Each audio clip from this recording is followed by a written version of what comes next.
রূপসী মাইয়ারে তোর কলসির ভেতর কি খাঁটি গরুর দুধ বেচতে এনেছি।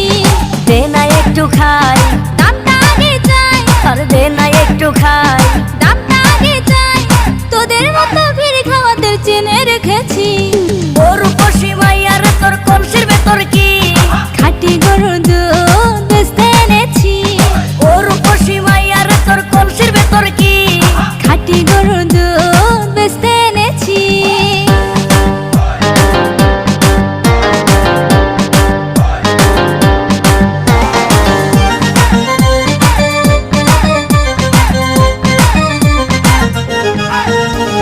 তোর দুধেতে আছে পানি, আমি কিন্তু সবই জানি। না খাওয়ালে জানবে সবাই তোর দুধেতে কোনো স্বাদ নাই।